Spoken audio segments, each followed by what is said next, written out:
Privyet, and welcome back to my channel, World War II Books Where to Start.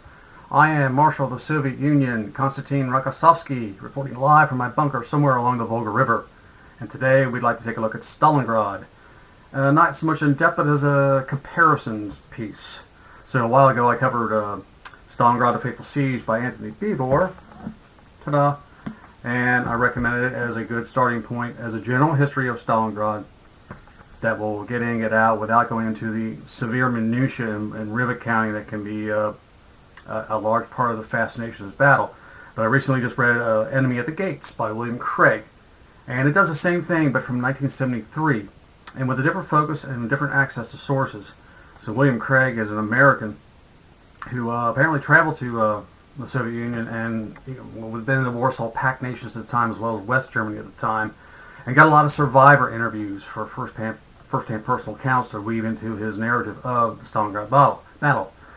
And I think that's a valuable way to look at it because it's more immediate to the battle. It's 30 years later, but it's much more nearer to the battle than Anthony Beevor's, which was from 98 or so. So I wanted to compare and contrast those today and also weave in the movies that are made about Stalingrad. I've seen 3 of them, the big 3. Although I'm sure there are dozens more made by Russian film industry that I have not gotten to because they churn out those World War II movies like we used to churn out westerns non-stop. They love them.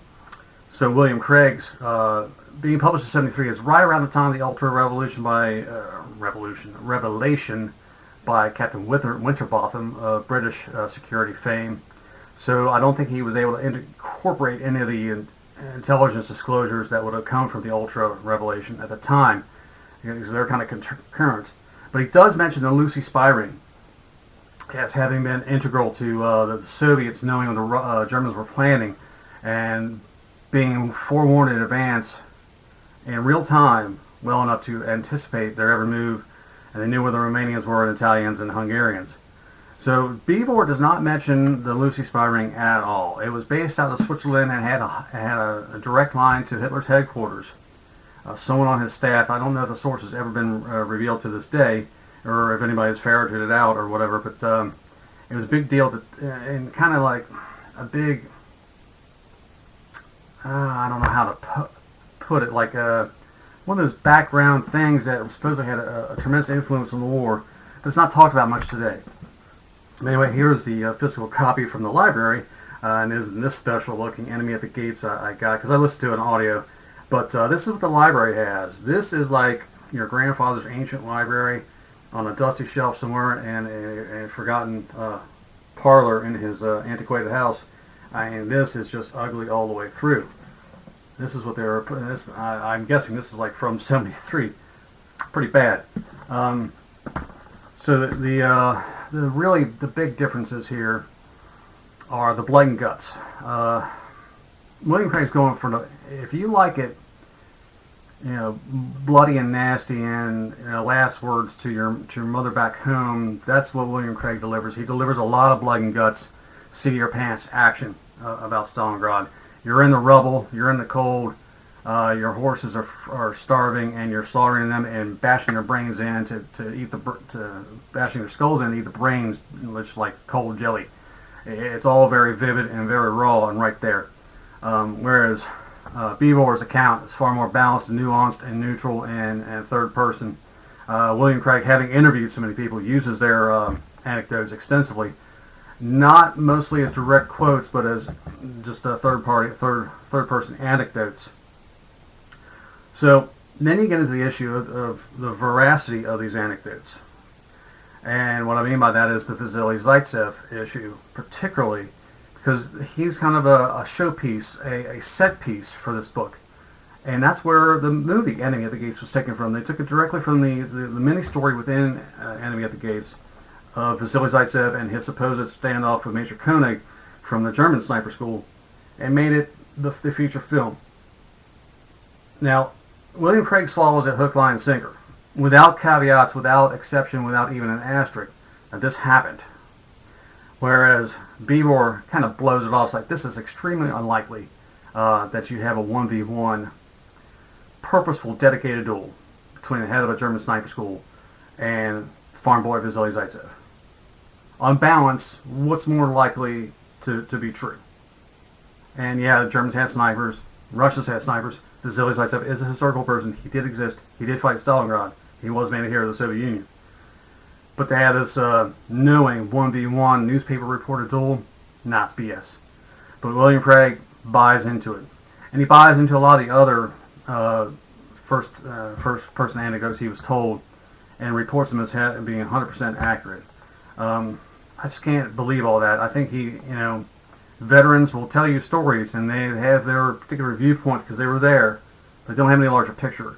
And it becomes cemented in their brains later on that this was actual fact, and you can't controvert them, and this is what actually happened. They know the dirty secrets behind it all. I run into that kind of mentality of Vietnam vets. They were there, they lived it. They don't have access to the total picture. But at any rate, the Vasily Zaitsev thing, yeah, he was there, he did fight. The funny thing about the William Craig's version, though, is after his 1v1 duel, he fades out of the Stalingrad story.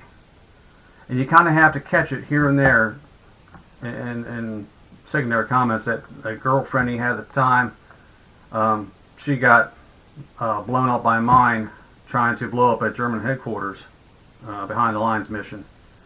And while she was recuperating, she heard later that he had died. Someone told her that he had died in the battle. Whereas he had actually survived, she found out decades later and it broke her heart. True or not true, I don't know. Zaitsev did survive the war, and that's about all I know about him. Looking for literature about Zaitsev later in the war, Stalingrad was his shining moment. It was his Death Star trench run. After that, poof, he kind of pops out of the literature. He gone. Much like Pavlov and Pavlov's house in Stalingrad. That was his shining moment, and Pavlov did survive, and William Craig mentions that. But that was his shining moment. Whatever else he did later in the war, it's not really mentioned. So take it all with a couple of grains of salt and call me in the morning. Between the two, how do I pick and choose which is best? I like Beevor's just a hair better because it's more balanced and nuanced and better research with some distance from the events. He's not so wrapped up in the emotional first-hand interviews he may have conducted. Having said that, if you like the more immediate punch-you-in-the-face kind of stuff, William Craig is there for you. And I will also mention he does a better job of the POW situation at the end of the battle. He carries through and follows them to the camps and what they experienced in the camps, the cannibalism and the nasty infighting and the barbaric treatment by the Soviets and how they survived during the war, and then some of them lived long enough to be repatriated 10 years or even later than that after the war. So he does a much better job than Beevor does of that. Beevor doesn't really cover that. Beevor does a better job of the brutality of the Soviet army to its own soldiers and their unmitigated forceful executions without recourse to any real court of law. If you screwed up in any way, whether it's Soviet doctrine or you did something suspicious on the battlefield, you were likely to get a bullet and no questions were asked. They were so suspicious of traitors and potential traitors. The mindset of the Soviet Union, especially having survived the purges of 1937, anything you did suspicious or even had some kind of weird connotation to it could be taken as evidence that you were actually a spy for the Germans. And unmarked grave you go. So I think Beevor does a far better job, as in William Craig doesn't even mention it, of the razor's edge you walk serving in the Russian army. The real razor's edge of you could be popped by your own guys or by the Germans. You just didn't know what was coming down the pike. They both cover the starvation and the cannibalism within the battle itself pretty well. But William Craig's got one major problem. It's the dreaded teletype chapter, as I call it. So during the siege, eventually radio communications were cut off between 6th Army and German headquarters. So they have a single landline teletype to communicate back and forth for a while until a new radio can be established.